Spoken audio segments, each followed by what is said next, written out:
center looks like. This is the lobby you can go inside and have a tour of the data center. So this is how the Microsoft Azure data center.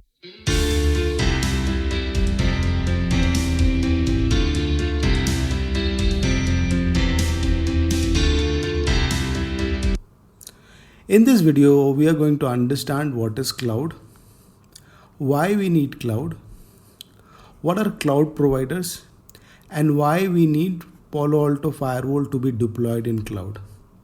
So these are the very important questions before we move on and deploy Palo Alto Firewall in Azure. We are going to understand all the terminology which is related to Azure, what exactly it is, and from beginning to advance that we are going to go. So I'll request you to watch this video till the end and follow this particular series.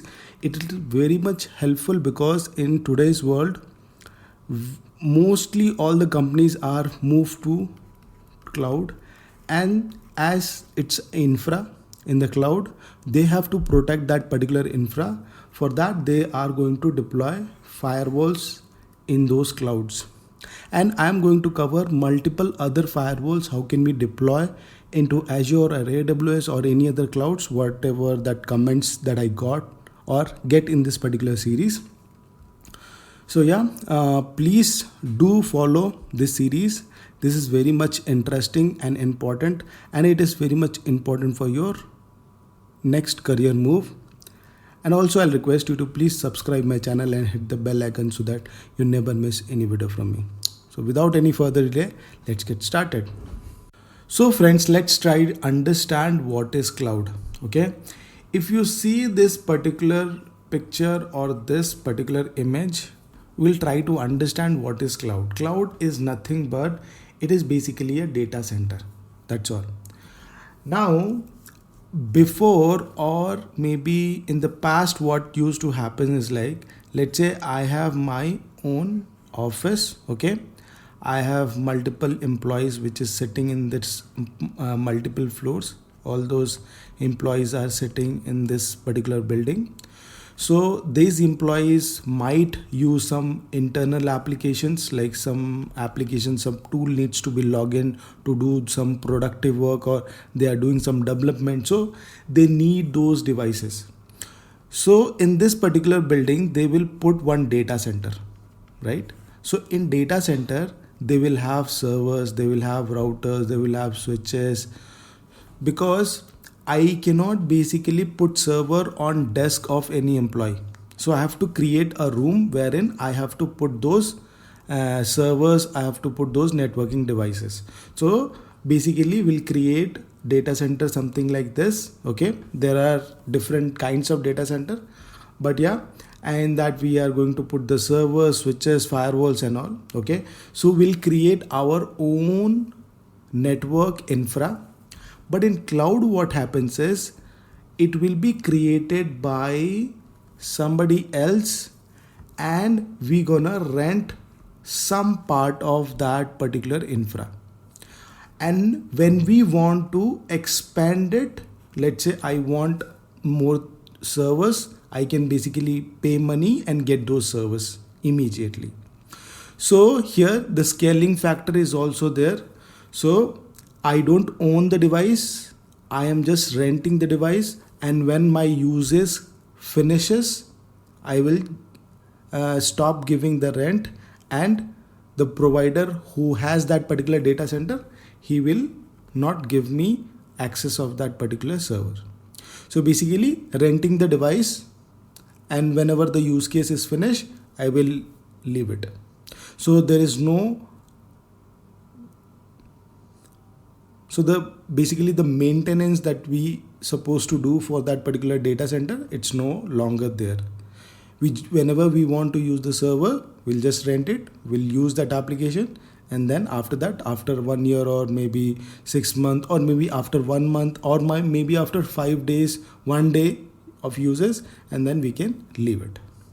So we don't need to think about, or let's say I want to run some application, I have to buy a server from outside, I have to put it in my data center, and I have to basically maintain his maintenance, the room temperature of that data center. So many things which gets involved in it. But in cloud it is very easy. Just rent the device whenever you want and leave it whenever you want, right? So friends, why we need a cloud? Okay, so basically with the help of this particular picture we'll try to understand. Now, as I said, cloud computing, or a cloud where we are renting those servers and we are running our application. So I'll just give you a very quick example. Let's say I have one e-commerce website, okay, and I'm putting, maybe tomorrow I have decided a date, after 15 days I want to have a very biggest sell on this particular e-commerce website. Okay, now for that I can expect, or I'm expecting, I might need 2 or 3 more servers, because that single server cannot basically take all those requests, because I'm expecting 2 or 3x more request in this particular sale days. So in that case, if I have a cloud, I will pay the rent for 2 more servers and I can rent it. But in case of our own data center, I have to buy those servers, I have to configure those servers, and I have to maintain those servers, and I cannot resell it, right? I have to use somewhere this particular server, right? So in this case, my financial savings are there. It is very simple. I can basically, whatever the service that is running, I can just copy to both the servers, okay? And also I need, because in sale days we need to expand the servers for the user experience will be more smoother, because I am using multiple server to serve the users, okay? Agility and the security as well, okay? Which we are going to talk about later in basically further sessions, why and how the security comes into the picture for cloud. Okay, so why we need cloud for our simplicity management and for cost saving for these kind of scenarios. And there are multiple examples I can give you. For now I'm just giving you a single example so that you can understand why we need cloud, right? So friends, what are the cloud providers? So basically we have to rent the device from the cloud. So who provide those servers on rent? So there are multiple companies, but I have basically in this particular screenshots, we have few cloud providers that I have mentioned here, right? And specifically we are going to talk about Microsoft Azure, because we are going to deploy our Palo Alto Firewall into Azure. Now, if you want to understand how their infra is, how many data centers they have across the world, I will show you by going to our websites of these. So if you see the data center which is there across world, there are multiple places which is there. And India also, you have Central, Mumbai, South India, Central, and so many other places. Okay, now in this basically in the map what you see is the one which has the data centers. Now in India I'm sitting and I want some device to be rented, so they have multiple places. Whatever nearer for me, I can create a servers and I can use that server as per my need, right? Now if you see here, okay, I just wanted to give you more idea on this. Give me a minute.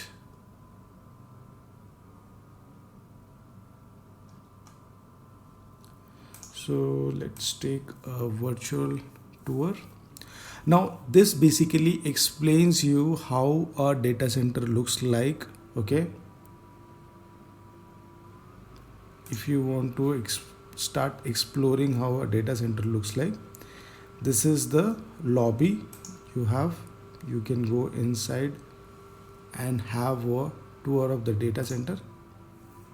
So this is how the Microsoft Azure data center, Azure computers, or computer, not computer, basically the servers or the infra is basically monitor, okay, what attack is happening or not, what kind of traffic it is basically traveling. So everything will be checked over here.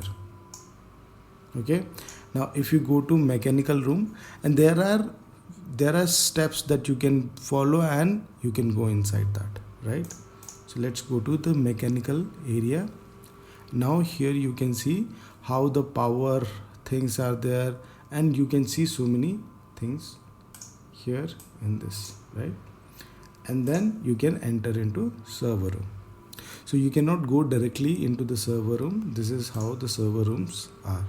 Okay, you can see these are the servers, okay, which is placed inside Azure data center, and this is where the server blades are there. This is autonomy of the server, and if you want to go into other circular center, then you can click on that, and it basically gives you an idea like how they basically manage those powers or the devices when the devices are basically good, getting end of the life, what they do. So basically what they are doing with those devices, it basically explains that to you. Okay, and they have their network room here. If you go inside that, how the network connectivity should be, it basically gives you about that idea, how the servers are connected to each other. They gonna never reveal you how that device is connected to each other, but it basically shows you how safer they have their data centers. But the connectivity part, how the one server is connected to another server, how one device is connected to another device, they are not going to reveal you anything about it. They give you a server, you need a connection, you create connection, and then you can access those servers. Okay, so this is how you can see, or this is how the cloud providers maintain their data center and provide rent servers on the rent, basically, right? Said the cloud provider never reveals how the connectivities are, the traffic, how it is moving from one virtual machine or VM machine to another VM machine. Or in a cloud, if I have a PC and I am accessing the application, how it is moving, we have no idea how that traffic is moving towards that application. So for that reason, what we are going to do is we are going to protect through firewalls, putting firewalls into the infra. Same way, when you build or when you have your own data centers, okay, now data center, and there are multiple applications, there are multiple servers which is running inside the data center. Now who can access the data center and who cannot access the data center, there will be a firewall which decided. Okay, and there will be a firewall now inside data center. If they want to talk to each other, who can talk and who cannot talk, who has a restriction, we can create those policies in this internal to data center firewall. And there will be a data center who can enter into data center. Same way, on cloud we are creating an infra, right? So to protect that particular infra, who can access that infra, who can access that application, who can develop that application, we have to have a Palo Alto or any other firewall into the cloud to protect the traffic, right? So for that reason, we are going to put firewall in cloud, because cloud is also an network infra. We are also creating networks, we are also creating subnets, and then we are hosting some VMs, we are creating some application development over there. the user accessing those applications. They provide web servers on, they're running or hosting web servers on Azure or clouds, and the users from the internet, they're accessing it. So we have to protect that infra as well, right? So for that reason, we have to put firewall into the cloud. Now we need to understand in cloud, if I deploy a Palo Alto firewall, how it will be, right? What are the information on how we should be configuring it, because we don't own that infra. So how can we deploy Palo Alto firewall or any other firewall into the cloud? That is an interesting topic that we need to explore in this particular series, and we'll see how that can be. Okay guys. So friends, this is what I wanted to cover in this video. So I would say that this series will be very much interesting. At the same time, it will be very knowledgeable as well, because I'll be explaining about the cloud and also explaining how to deploy a Palo Alto. So I'll be including cloud information as well as Palo Alto information. So it's basically understanding of the cloud as well as the firewall. And this is basically happening very rapidly. Okay, so all the companies are moving there, and they have multiple different flavors of firewall or different vendors of firewall. Checkpoint, you can deploy Checkpoint on cloud, you can deploy FortiGate on the cloud, you can deploy Palo Alto on cloud, you can deploy Firepower. So there are multiple different type of firewalls or different vendors of firewalls you can implement into. So once you understand how we are implementing to the cloud, you can basically use that same technique to implement the same thing into AWS or GCP. Or else you guys can comment me, I can create a series for how to implement to other cloud provider, which is basically very much popular, maybe GCP, maybe AWS or something like that. Okay, so I would request you to see this whole series without missing any videos or skipping any videos. Okay, and also thank you so much for watching till the end, and I will see you in the next. Please support me by commenting something, liking the video, subscribing my channel, hitting the bell icon, and get the notification at the same time.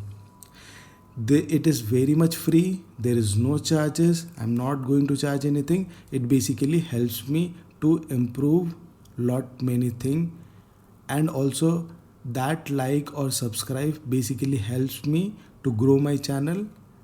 Through it gives me a financial support as well. Thank you guys, and I'll see you in the next.